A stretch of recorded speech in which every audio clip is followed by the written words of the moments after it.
Hello guys, இன்னைக்கு நம்ம ஒரு பேய் படம் தான் பார்க்க போகிறோம். இந்த பேய் படம் எல்லாத்தையும் பயமுறுத்துகிற மாதிரிலாம் இருக்காது. இது ஒரு சோகமான பேய் படம், ஒரு லோன்லி பேயோட சோகமான ஸ்டோரி. படத்தோட ஸ்டார்டிங்கில் ஒரு வீடை காமிக்கிறாங்க.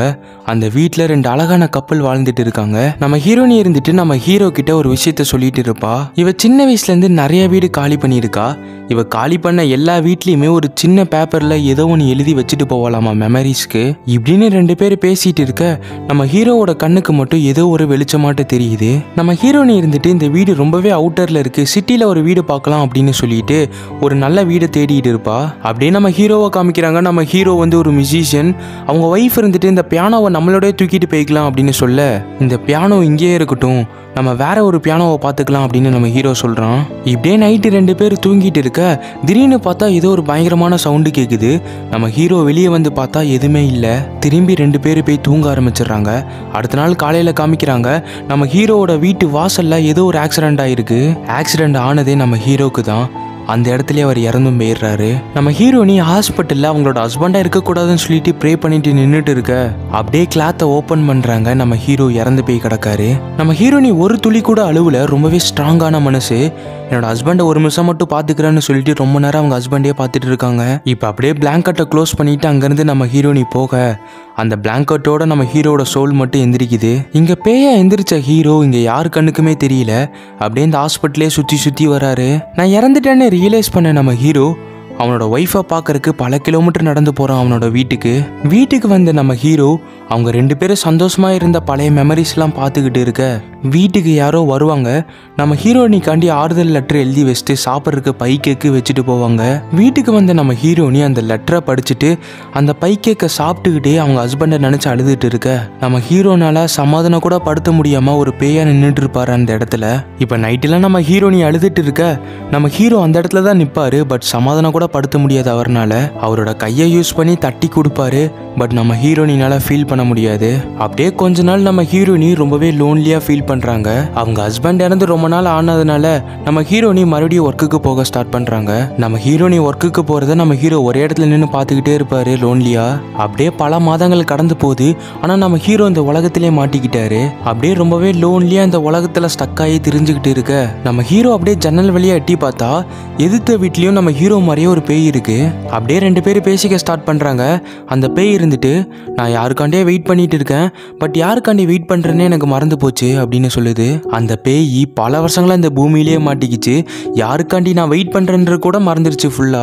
அந்த நாள் நைட்டு நம்ம ஹீரோனி அவங்க ஆஃபீஸில் ஒர்க் பண்ற கொலிக்கோட வீட்டுக்கு வர நம்ம ஹீரோக்கு அதை பார்த்ததுமே பயங்கரமா கடுப்பாயிரும். நம்ம ஹீரோக்கு கோவம் வந்துருமே. அங்கே லைட்டெல்லாம் விட்டு எரியும். புக்ஸ் எல்லாம் அப்படியே மேலே கீழே பறக்கும். காலையில் அந்த புக்ஸ் எல்லாம் எப்படி கீழே வந்துச்சுன்னே தெரியாம நம்ம ஹீரோனி எடுத்து வச்சுட்டு இருக்க அந்த புக்ல ஒரு போயமா நோட் பண்றா.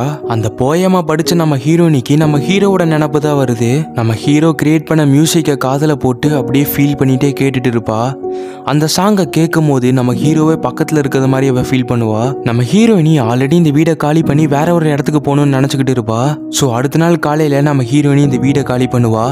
இந்த வீடை காலி பண்றதுக்கு முன்னாடி ஒரு சின்ன பேப்பர்ல ஏதோ ஒன்று எழுதி இந்த வீட்டில் இருக்க செவுத்துல சொருகி அதில் பெயிண்ட் அடிச்சிருப்பா. இவ ஆல்ரெடி ஃபர்ஸ்ட் சீன்ல சொல்லியிருப்பா இல்லையா, நான் எந்த வீடெல்லாம் காலி பண்றனோ அந்த வீட்டில் சின்னதா ஒரு பேப்பர்ல ஏதோ ஒன்று எழுதி அந்த இடத்துல வச்சுட்டு வருவேன்னு சொல்லிட்டு அந்த மாதிரி சின்னதா ஏதோ ஒன்று எழுதி செவுத்துல வச்சுட்டு இந்த வீடை காலி பண்றா. அப்படியே காலி பண்ணிட்டு போகும்போது நம்ம ஹீரோ ஒரு மாதிரி லோன்லியா ஜன்னல்லே நின்று பார்த்துட்டு இருப்பான். நம்ம ஹீரோனியே போயிட்டா நம்ம ஹீரோ மட்டும் இருந்து என்ன பண்ண போறான் அப்படின்னு நினைக்கும் போது நம்ம ஹீரோ இந்த இடத்துல ஸ்டக் ஆயிருப்பான் சொர்க்கத்துக்கு போகாம. நம்ம ஹீரோனி என்ன எழுதுனான்னு சொல்லிட்டு பார்க்கலான்னு சொல்லிட்டு அந்த செவுத்தை ஸ்கிராச் பண்ணிட்டு இருக்க அந்த வீட்டுக்கு புதுசா யாரோ கூடி வருவாங்க. 2 சின்ன பசங்களும் ஒரு அம்மாவும் அந்த வீட்டுக்கு கூடி வர அது நம்ம ஹீரோக்கு சுத்தமாவே பிடிக்காது. அவர் கஷ்டப்பட்டு வாங்கின வீட்டில் அடுத்தவங்க இருக்கிறத பார்க்கவே முடியல.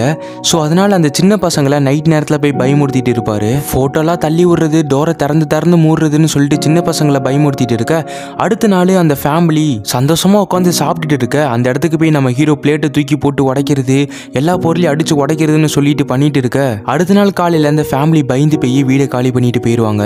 இப்போ நம்ம ஹீரோ ஜன்னல் வழியா எதிர் வீட்டை பார்க்க அந்த பேய் அதே இடத்துல சோகமா உட்காந்துட்டு இருக்கும். ஹே யார் இது அப்படின்னு அந்த பேய் கேட்க நான் தான் மறந்துட்டியா அன்னைக்கு பேசினல அப்படின்னு சொல்ல, ஓ நீதானா, நான் தேடுற ஆள் வந்துட்டாங்க போல அப்படின்னு நினைச்சேன் அப்படின்ட்டு மறுபடியும் அந்த பேய் சோகமாகும். இப்ப நம்ம ஹீரோ இருக்கிற வீட்டுக்கு மறுபடியும் ஒரு பெரிய ஃபேமிலி குடி வருவாங்க.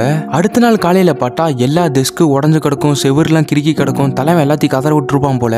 அந்த ஃபேமிலியும் அங்க இருந்து காலி பண்ணி போயிருவாங்க. இப்ப நம்ம ஹீரோயினை வச்சுட்டு போன அந்த சின்ன பேப்பரை தேடிட்டு இருக்க திடீர்னு ஏதோ ஒரு சத்தம் கேட்கும். என்னன்னு பார்த்தா அந்த சைட்ல இருக்க எல்லா வீடியுமே டெமாலிசேஷன் பண்ணிட்டு இருப்பாங்க. வீடுலாம் உடஞ்சு சுக்குநூறாயிரும். அந்த உடஞ்ச வீடு துகள்கள்ல அந்த சின்ன பேப்பரை கண்டுபிடிக்க முடியாம நம்ம ஹீரோ சோகமா நின்றுட்டு இருப்பான். அப்படியே 2 பேய் ஒரே இடத்துல நின்றுட்டு இருக்கும். ஆப்போசிட்ல இருக்க பேய், நான் யாருக்காண்டி இவ்வளவு நாள் வெயிட் பண்ணிட்டு இருப்பனோ அவங்களாம் வர மாதிரி எனக்கு தெரியல, ஸோ இதுக்கு மேல நான் வெயிட் பண்ணிட்டு இருக்கிறதுல அர்த்தமே இல்லை அப்படின்னு சொல்லிட்டு அங்கிருந்து மறைஞ்சு போயிடும். ஆனா நம்ம ஹீரோ மட்டும் மறைஞ்சு போகாம அதே இடத்துல ஸ்டக் ஆயிடுவான். அப்படியே காலங்கள் மிக வேகமா ஓட அந்த சைட்டுல நிறைய பில்டிங்ஸ் உருவாகும். அது அப்படியே பெரிய சிட்டியா மாதிரி பெரிய பெரிய பில்டிங்ஸ் எல்லாம் கட்டியிருப்பாங்க. பல வருஷங்கள் கடந்து போக நம்ம ஹீரோ இந்த உலகத்தை விட்டு இன்னும் போகாம அதே இடத்துல ஸ்டக் ஆயிருப்பாரு. இங்க இருந்து குதிச்சா வச்சு விடுதலை ஆயிரலாம் அப்படின்னு சொல்லிட்டு அந்த பில்டிங்ல இருந்து குதிக்க நம்ம ஹீரோ எந்திரிச்சு பார்த்தா பாஸ்ட்ல இருப்பாரு. அந்த பில்டிங்ல இருந்து குதிச்சது மூலியமா நம்ம ஹீரோ டைம் டிராவல் பண்ணியிருப்பாரு. அப்படியே அங்க நடக்கிற எல்லா விஷயங்களையும் பார்த்துட்டு இருக்க முதல்ல அந்த இடத்த ஒரு ஃபேமிலி ஆக்கிரமிப்பாங்க. அவங்க சந்தோஷமா அந்த இடத்துல வாழ்ந்துட்டு இருப்பாங்க. அப்படியே அவங்க இறந்து போறது, அந்த இறந்து போன உருவம் மண்டை கூட மாறுறது, இது எல்லாத்தையுமே நம்ம ஹீரோ உட்காந்து காலப்போக்கில் பார்த்துட்டு இருப்பாரு. அந்த இடத்துல ஒரு வீடு உருவாகும். அந்த வீட்டுக்கு ஃபர்ஸ்ட் நம்ம ஹீரோ தான் குடி வருவாரு. நம்ம ஹீரோவை பார்ப்பாரு. அவங்க ஃபேமிலி சந்தோஷமா இருந்த நாட்கள் அவர் கண்ணு முன்னாடி வந்துட்டு இருக்கும். அது எல்லாத்தையுமே நம்ம ஹீரோ உட்காந்து பார்த்துட்டு இருப்பாரு. ஃபர்ஸ்ட் சீன்ல நம்ம ஹீரோ கண்ணுக்கு ஒரு உருவமாட்ட தெரியும் இல்லையா, அது நம்ம ஹீரோவோட ஆத்மா தான். இப்போ நம்ம ஹீரோன்னு இருந்துட்டு நம்ம ஹீரோ கிட்ட நம்ம இருக்கிற இடம் ரொம்பவே அவுட்டரா இருக்கு, நம்ம வேணா ஒரு சிட்டி சைட்ல காலி பண்ணிட்டு போயிடலாம் அப்படின்னு பேசிட்டு இருக்க, இந்த வீட்டுக்கு எனக்கு ரொம்பவே பெரிய கனெக்ஷன் இருக்கிற மாதிரி ஃபீல் ஆகுது, ஸோ நம்ம கொஞ்ச நாள் இங்கே இருக்கலாம் அப்படின்னு நம்ம ஹீரோ சொல்லிட்டு இருக்காரு. இப்போ அடுத்த நாள் நைட்டு அவங்க 2 பேருமே சந்தோஷமா தூங்கிட்டு இருக்க அந்த கோஸ்ட் இருந்துட்டு சோகமா வந்து அந்த பியானோல உட்காரும்.